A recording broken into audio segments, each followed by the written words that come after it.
नमस्कार। कोभिड-19 विरुद्धको नेपालको लडाईँ अहिले कुन चरणमा पुगेको छ?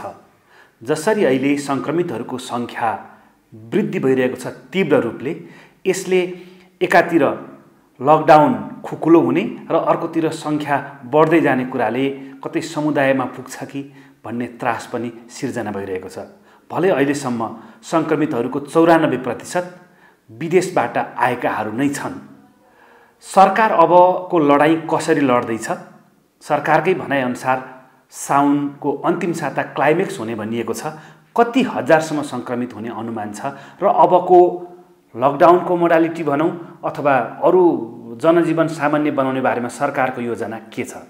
यसै विषयमा केन्द्रित रहेर आज हामी कुराकानी गर्दैछौँ एउटा फ्रन्ट लाइनका योद्धा, स्वास्थ्य तथा जनसङ्ख्या मन्त्री भानुभक्त ढकालसँग, जो अहिले चर्चा र विवादमा पनि परिरहनु भएको छ। यसै विषयमा आज हामी उहाँसँग केही सवाल जवाफ गर्छौँ। अबको लडाईँ कुन चरणमा पुगेछ? अब 10,000 भन्दा बेसी व्यक्तिहरू संक्रमित भइसक्नु भएको छ। हिजोसम्मकै डाटामा आज त्यो 10,500 जति पुग्ला। 24 जनाको मृत्यु भइसकेको छ। हामीले झन्नै 1,85,000 जति PCR नै गरिसकेका छौँ र यो परीक्षणको दायरालाई पनि हामीले बढाइराखेका छौँ। केही स्याम्पलहरू आएर ल्याबमा अलिकति रहेका छन् भन्ने गुनासो पनि छ। तपाईँ हामी सबै जानकार छौँ कि पछिल्लो दिन भारतीय सिमानाबाट नेपाली दाजुभाइ दिदीबहिनीहरू ठुलो मात्रामा आउनुभयो। करिब 2 लाख भन्दा बेसी व्यक्तिहरू आउनुभयो र हामीले व्यवस्थापन गरेका क्वारेन्टिनहरू र अन्य आवश्यकीय व्यवस्थाहरूले पनि तत्कालका लागि धान्ने कुरो भएन, किनभने स्वाभाविक एउटा निश्चित सङ्ख्याका लागि हामीले तयारी गरेका थियौँ। त्योभन्दा धेरै सङ्ख्यामा आउनुभयो र यो सङ्क्रमणको दायरा चाहिँ झन्झन बढ्दैछ। विश्वमा पनि बढ्दैछ, भारतमा पनि अझ उच्च जोखिमका साथ नै बढ्दैछ। त्यसको प्रभाव पनि हामी कहाँ परिराखेको छ। अब अहिले हामीले यसका विभिन्न खालका विज्ञहरूसँगको परामर्शपछि अहिले हाम्रो विज्ञ साथीहरूको रिकमेन्डेसन हामीलाई के छ भने, ठिकै ढङ्गले नियन्त्रण गर्न सकियो भने यो 39,000सम्म सङ्क्रमित हुन सक्छ र साउनको अन्तिम हप्तातिर चाहिँ यो क्लाइमेक्समा पुग्न सक्छ भन्ने प्रक्षेपण छ। WHO ले दिएको मापदण्ड, त्यसलाई हामीले फलोअप गर्दाखेरि हामी त्यहाँ पुगेका छौँ र हिजो हामी करिब 15,000 जति मात्रै सङ्क्रमित होलान् कि भन्ने जुन खालको बुझाइ थियो, छिमेकी मित्र राष्ट्रहरूबाट आउने नेपाली दाजुभाइहरूको चाहना र अन्य देशहरूबाट पनि पीडामा रहेका, अप्ठ्यारोमा परेका नेपाली दाजुभाइ दिदीबहिनीहरूलाई स्वदेश ल्याउनु पर्ने कारणले गर्दा र त्यहाँबाट आएका व्यक्तिहरूको रिपोर्ट चाहिँ अहिलेसम्म ठुलो मात्रामा चाहिँ पोजिटिभ त्यहीँबाट भेटिएको छ। भन्न सकिन्छ कि 94% भन्दा माथि व्यक्तिहरू चाहिँ अहिलेसम्म बाहिरबाट आएका व्यक्तिहरूमै सङ्क्रमण चाहिँ भेटिएको छ र सङ्ख्या बढ्ने निसन्देह त्यो ठुलो भएपछि हामीले यसलाई एउटा के गर्यौँ भने, हिजोको भन्दा हामीले फरक स्ट्राटेजी अहिले के बनायौँ। हिजो पनि सरकार लागेर परीक्षण गरेर सङ्क्रमितहरू फेला पारेर तिनीहरूलाई हामीले अस्पतालमा लगेर उपचार गऱ्यौँ। सिम्पटम देखिएका हुन् अथवा नदेखिएका हुन्। अब सिम्पटम नदेखिएका व्यक्तिहरू अस्पतालमा लगेर राखिरहँदा, अस्पतालमा त हाम्रो निश्चित बेड सङ्ख्या त थोरै छ।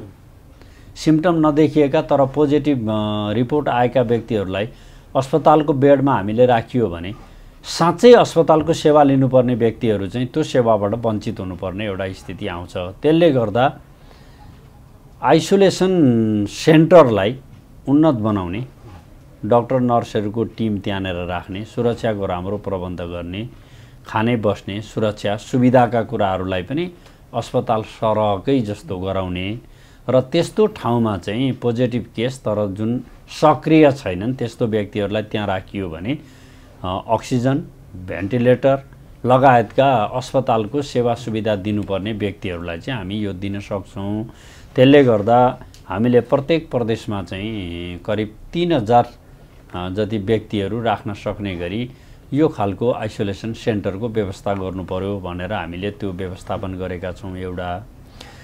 दोस्रो, हामीले तल बाहिरबाट आएका व्यक्तिहरू, क्वारेन्टाइनमा रहेका ठुलो सङ्ख्यामा रहेका व्यक्तिहरू जसलाई स्थानीय तहले अहिलेसम्म अहोरात्र खटेर चाहिँ धेरै व्यवस्थापन गरिराखेको छ, त्यस्तो ठाउँमा नपुगेको ठाउँमा खर्च पठाउने कुरा, क्वारेन्टाइनहरूको स्तर उन्नति गर्ने कुराका लागि ध्यान दिनुपर्छ भन्ने कुरा, महिला, सुत्केरी र बालबालिकाहरूका निम्ति चाहिँ यो खाना पोषणयुक्त भएन, त्यसले गर्दा पहिलेको हामीले तोकेको भन्दा यो क्राइटेरियामा पर्ने व्यक्तिहरूका लागि डबल व्यवस्थापन गर्नुपर्छ। क्वारेन्टाइनमा महिलाहरूको सुरक्षा र अन्य विषयहरू पनि उठिसकेपछि अब क्वारेन्टाइनमा महिलाहरू र पुरुषहरूलाई पनि छुट्टै राख्नेदेखि लिएर अरू विषयहरूको बारेमा पनि हामी आवश्यक क्रियाकार्यमा छौँ। र यसको साथसाथै अब हामीले व्यक्तिहरूलाई उपचार गर्दाखेरि आइसोलेसनमा राख्दा कति, एकजना व्यक्ति एक दिनमा कति खर्च गर्ने, अस्पतालमा रहँदा कति गर्ने, क्रिटिकल केयर गर्नु पर्यो भने कति गर्ने, त्यसो गर्दा एउटा एकरूपता एउटा मापदण्डमा आउन सक्छ भन्ने पनि छ भने, अर्को जिल्लागत आधारमा हेर्ने हो भने ठुलो सङ्ख्यामा पोजिटिभ देखिएका ठाउँहरूमा सिलबन्दी गर्ने र हिजो हामीले जुन लकडाउन गरेका छौँ, लकडाउन त अहिले पनि कन्टिन्यू छ, तर मान्छेको जीवनलाई अलिक सहजीकरण गरौँ, सामाजिक दूरी कायम गरौँ, स्वास्थ्यमा विशेष ध्यान दिउँ र स्वास्थ्य मन्त्रालयले निकालेको स्वास्थ्य सम्बन्धी प्रोटोकललाई फलोअप गरेर दैनिक जीवन अलि सहज बनाऊँ भनेर भन्दा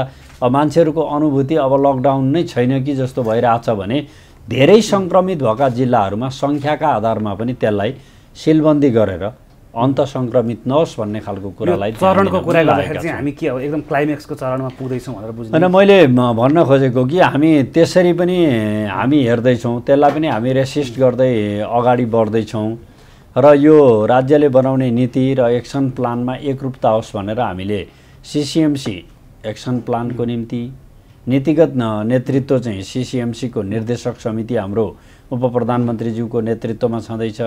नीतिगत निर्णय र ठोस निर्णय त हामी क्याबिनेटबाट नै गर्छौँ। यो ढङ्गले आएका छौँ र अब 10,000 भन्दा माथि पुगेपछि चाहिँ हिजोको परिस्थितिभन्दा नयाँ ढङ्गले अब कसरी यसलाई व्यवस्थापनमा जानुपर्छ भनेर हामी आन्तरिक छलफलमा पनि छौँ। हाम्रो पूर्व तयारी थिएन, अब केही गरिएको थिएन, त्यसले गर्दा चाहिँ यसरी वात्तै हो भन्ने कुराहरू पनि आयो। तपाईँको कुरा हेर्दा पूर्व तयारी नै थियो, त्यो हिसाबले यसमा कतिपय व्यक्तिहरूलाई के लाग्यो भने सुरुमा चीनबाट आएको पहिलो व्यक्ति हामीले केस प्रमाणित गरेपछि धेरै ठाउँमा छलफल हुँदा होइन नेपालमा कोरोना चाहिँ किन नआएको होला भनेर मान्छेहरू जिज्ञासा राख्थे। कोरोना देखिन थाल्यो, हामी लकडाउनमा गयौँ, किन अन्त जति छिटो छिटो फैलिएन नि भनेर तिनै व्यक्तिहरू चिन्ता गर्न थाले। अब फैलिने क्रम पनि क्रमशः 1-2बाट 2बाट 4, 4बाट 8 हुँदै गयो। आज हामी 10,000मा पुग्यौँ। नेपालीहरूमा किन यो कोरोनाले मान्छे मार्न चाहिँ सकेन, अन्तत यति हुँदा त धेरै मान्छे मर्थे नि भनेर तिनै मान्छेहरूले जिज्ञासा राखिरहे। अनि मान्छेहरू मर्न पनि थाले, 24 जना पुगिसक्यो। हो, यो जम्मै कुरा चाहिँ सरकारको असफलता हो भनेर यही हिजो नभएका कारणले गर्दाखेरि भन्न पाइएको थिएन जस्तो गरेर अहिले भनेर सन्तुष्टि लिने मान्छेहरू पनि छन्। त्यो त आफ्नो आफ्नो बुद्धि, आफ्नो आफ्नो विवेकको कुरा हो। जहाँसम्म हामी तयारी गर्ने खालको कुरामा छौँ, हामी तयारीमै थियौँ। किनभने पहिलो केस प्रमाणित गर्नका लागि हामीले स्वाब यहाँबाट हङकङ पठाएर यो कोरोना हो भनेर पुष्टि भएको ठाउँमा आज हामीले 22 ठाउँमा ल्याब परीक्षण नै सञ्चालन गरेका छौँ। अहिलेसम्मको सबैभन्दा धेरै हामीले अस्तिको दिन 7,400 सम्मको पिसिआर रिपोर्ट नै एक दिनमा दिने ठाउँमा हाम्रो क्षमतालाई विस्तार गऱ्यौँ। प्रत्येक 7वटै प्रदेशमा चाहिँ ल्याब नभएको ठाउँ छैन, त्यसलाई अझ विस्तार गर्नुपर्छ भन्ने ठाउँमा हामी लागिरहेका छौँ। अब तयारी नभएको भए यी 22वटा ल्याबहरू चाहिँ के महामारीले आफै बोकेर ल्याएर स्थापित गरेको हो र? पिसिआर टेस्टकै मात्रै कुरा गर्ने हो भने पनि भारत, श्रीलङ्का, पाकिस्तान, बङ्गलादेश, जापानभन्दा हामी धेरै माथि छौँ। तर यो गरेको पक्षलाई पिसिआर मरेपछि पिसिआर, मरेपछि पनि पिसिआर गर्नु पर्यो। किन भन्दा यति क्लियर गर्ने मौका दिइहाल्नुभयो, धन्यवाद छ। किन भन्दा यदि कोही मान्छे कोरोना लागेर मरेको रहेछ भने त्यसको दाह संस्कारको विधि फरक हुन्छ, बोकेर लाने मान्छे सङ्क्रमित नहोस् भन्ने हुन्छ। अब यहाँ एउटा मान्छे पोजिटिभ देखियो भने त कन्ट्र्याक्ट ट्रेसिङ गर्नका लागि को आएका थिए भनेपछि मलामी नै को गए भन्ने कुरा खोज्नु पर्यो भने पहिले नै चेक गरेर कोरोनाको कारणले हो भने त त्यसकै विधिबाट गरिदिन्छ, अरू जोखिमबाट त मान्छेलाई जोगाउन सकिन्छ। त्यसले गर्दा पनि हामीले मरिकिन पनि यो कोरोना हो कि होइन भन्ने कुरा गरेका छौँ। नेपालमा कोरोनाकै कारणले यति मान्छेहरू मर्ने भन्दा पनि मर्ने कारणहरू अरू भए पनि मरेका व्यक्तिहरूमा कोरोना पोजिटिभ देखियो। त्यो कारणले गर्दा WHO ले कारण जेसुकै भए पनि कोरोना पोजिटिभ भएपछि त्यही कारणले भनेर भनेको हुनाले हामीले पनि यो विश्व मान्यतालाई स्वास्थ्य मन्त्रालयका चाहिँ कतिपय निर्णयहरू यो सब मतलब फोकल मन्त्रालय भएर पनि होला जस्तो काम गर्दा गर्दै पनि कतिपय निर्णयहरू चाहिँ विवादमा आउने अथवा कर्मचारी तपाईँले कहिलेकाहीँ सरुवा गर्नुहुन्छ त्यो विषय पनि ठुलो इस्यु बनेर आउने यो देखिन्छ नि। कता कता यो स्वास्थ्य मन्त्रालयभित्रै समस्या छ कि अथवा तपाईँले यहाँ बुझ्न सक्नुभयो यो मन्त्रालय? मैले नबुझेको भन्ने लाग्दैन। छोटो समयमा स्वास्थ्य मन्त्रालय बुझ्ने मन्त्रीहरू मध्ये नै म पर्छु भन्ने मलाई लाग्छ। किनभने अहिले जसरी आलोचनाको केन्द्रमा साथीहरूले राख्नुभएको छ, यो आलोचनाको केन्द्रमा राख्ने कुरो भनेको स्वास्थ्य मन्त्रालय सबै चिनो अब जोगिन गाह्रो हुने भयो कि भन्ने अर्थमा पनि यो विरोधको निशानालाई चाहिँ ममाथि केन्द्रित गरिएको छ। दोस्रो मैले के भनौँ भने कर्मचारीहरू हेरफेर गर्ने कुरो त यो सामान्य स्वाभाविकै प्रक्रिया हो। हुन त हामीभन्दा उहाँहरू थाई सरकार हो, किनभने हामी 5 वर्षका लागि जनताको म्यान्डेट लिएर आछौँ। उहाँहरू त उमेर हुँदाखेरि लोकसेवा पास गर्नुभयो भने करिब 20 वर्षको म्यान्डेट लिएर आउनुहुन्छ। तथापि जिम्मेवारी हेरफेर हुन्छ। नभए त एकचोटि जो मान्छेले जुन ठाउँमा नियुक्ति हुन्थ्यो रिटायर लिने बेलासम्म त्यही भइहाल्थ्यो। तर मैले यति कुरा चाहिँ अस्ति पनि पत्रकार साथीहरूसँग मेरो यहाँ मन्त्रालयमा मेरा टिमका सबै सचिवदेखि महाशाखाका प्रमुखहरू राखेर पनि मैले ब्रिफिङ गरेको थिएँ र त्यहाँ पनि भनेको थिएँ, अहिले यो मिडिया मार्फत पनि म भन्न चाहन्छु, सायद कमै मन्त्रीहरूले मात्रै कर्मचारीहरूको जिम्मेवारी हेरफेर गर्दा तिमीलाई कुन जिम्मेवारी दिँदा तिमी परिणाममुखी काम गर्न सक्छौ भनेर सोधेर त्यसको पनि सहमतिमा हेरफेर गर्ने मन्त्री चाहिँ सायद मै हुँला जस्तो लाग्छ।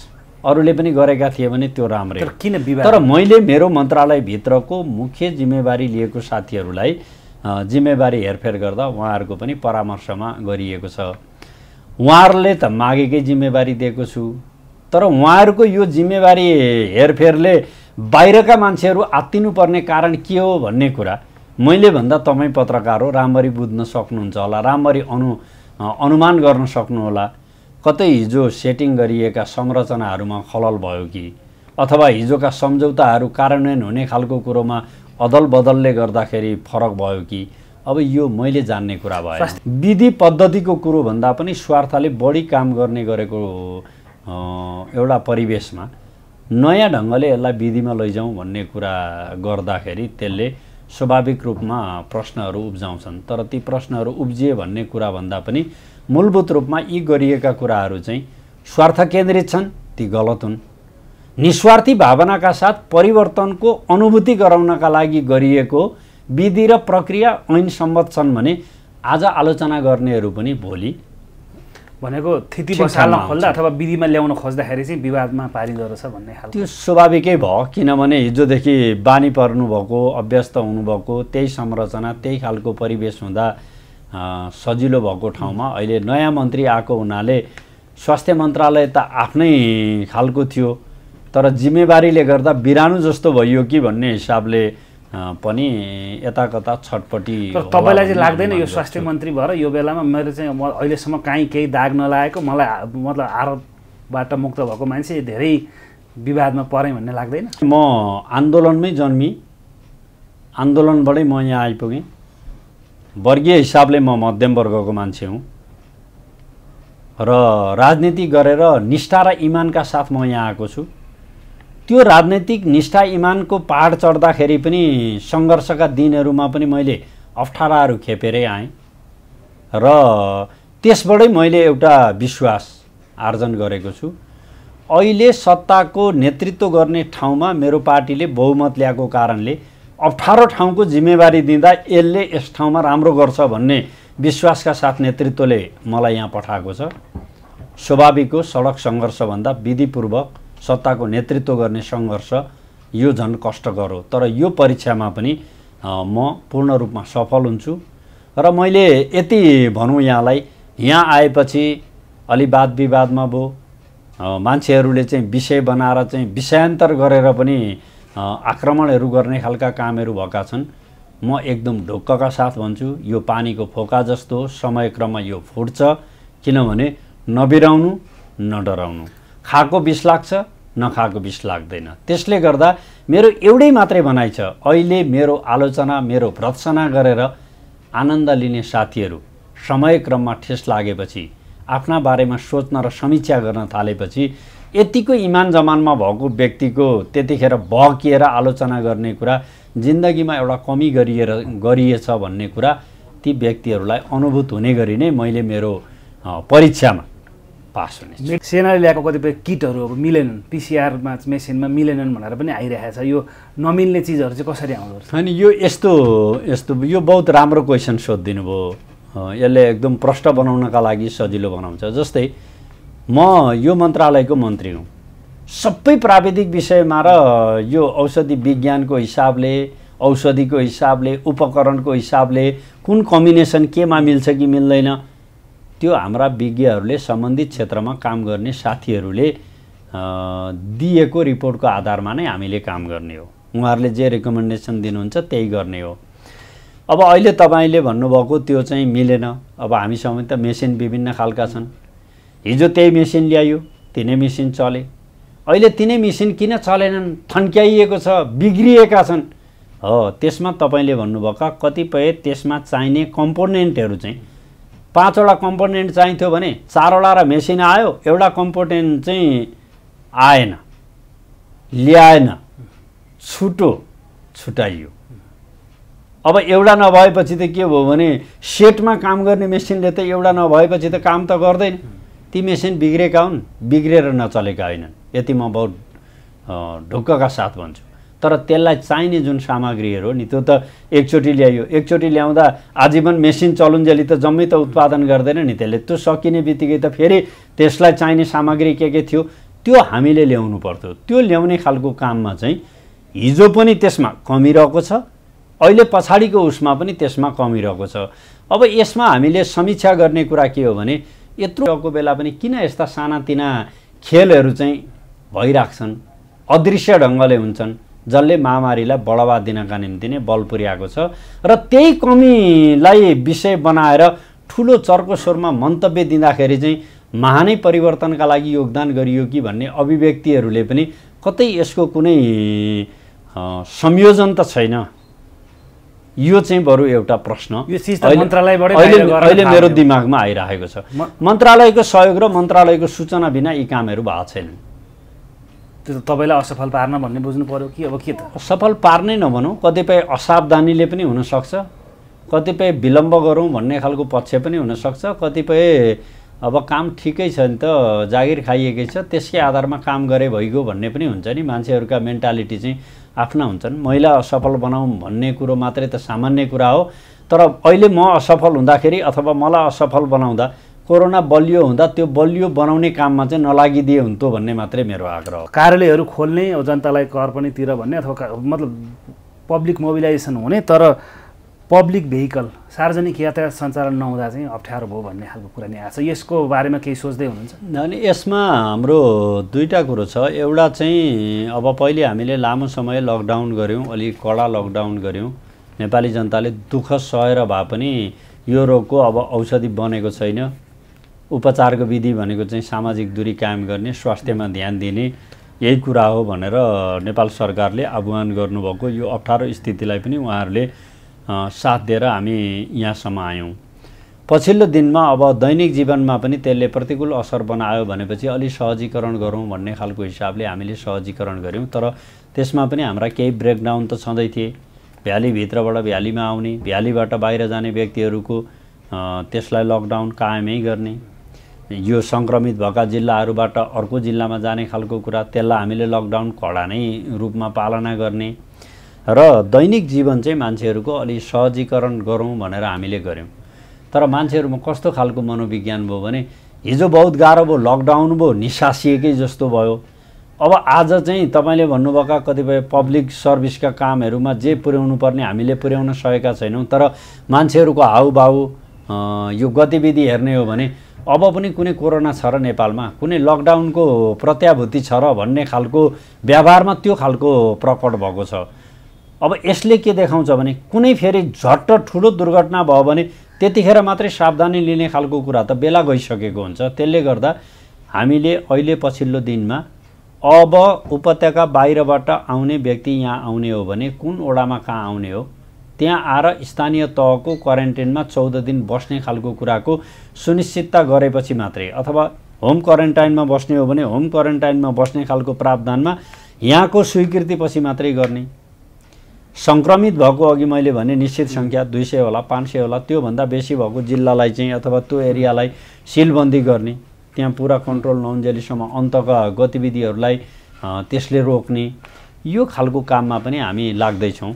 र केही अलिकति सजिलो पनि हुँदैछ। अब 1,70,000 भन्दा बेसी अघिल्लो हप्ता चाहिँ मान्छेहरू क्वारेन्टिनमा बसेका थिए, तर अहिले अब आजको दिनसम्म आउँदा झन्नै मलाई लाग्छ 80,000 को हाराहारीमा मात्रै रह्यो होलान्। भनेपछि आधी मान्छेहरूलाई हामीले यो बिचमा पनि चेक गरेर पठाएका छौँ भने यी कुराहरूलाई गर्दै मोडालिटीमा केही टाइट पनि गर्ने, केही यो सामाजिक दूरी कायम गर्ने, स्वास्थ्यमा ध्यान दिने, हाम्रा जीवनशैली, हाम्रा व्यवहारहरू, खानपिन, बसउठ, यस्ता कुराहरूमा चाहिँ यो कोरोनाबाट अलि जोगिनका लागि अपनाउनु पर्ने सावधानीको बारेमा चाहिँ कुरा हुन्जेली मान्छेले सुन्ने, उठेर हिँडिसकेपछि त्यसले मलाई त कहाँ छुन सक्ला र जस्तो गर्ने खालको मनोविज्ञान चाहिँ अहिले सार्वजनिक यातायात अहिले सञ्चालन हुँदैन। अब हामी अब बस्ने क्याबिनेटको बैठकबाट पहिले हामीले यसलाई अलि रिल्याक्स उसमा छोडिदिउँ भन्दा पनि 21 दिनको अवधि एउटा तोकेर त्यो पछि समीक्षा गर्ने भनेका छौँ। सङ्क्रमित जोखिम बढेका ठाउँमा हिजोको भन्दा निसन्देह कडा हुने गरी नै हामी जान्छौँ र प्रभाव अलिकति कम हुँदै बाहिरबाट आएको पनि म्यानेज भएर क्वारेन्टाइनबाट नै सीमित हुने र त्यो चाहिँ समाजमा जाँदैन भन्ने कुराको सुनिश्चितता भएका ठाउँहरूको जनजीवन चाहिँ अझ सरल गर्दै अगाडि बढ्छौँ। हामीले कुराकानी गऱ्यौँ स्वास्थ्य तथा जनसङ्ख्या मन्त्री भानुभक्त ढकालसँग। 39,000 सङ्क्रमित पुग्ने अनुमान उहाँले सुनाउनु भएको छ र लकडाउन जनताको सुविधाको लागि केही खुकुलो बनाइएको छ र बाँकी प्रोटोकलहरू पालना गर्दै आफू पनि जोगिने र समुदायलाई पनि जोगाउने जिम्मेवारीमा हामी सबै आफ्नो ठाउँमा जिम्मेवार बनौँ। क्यामेरामा शङ्कर गिरीका साथ मातृका पौडेललाई पनि बिदा दिनुहोस्। नमस्ते।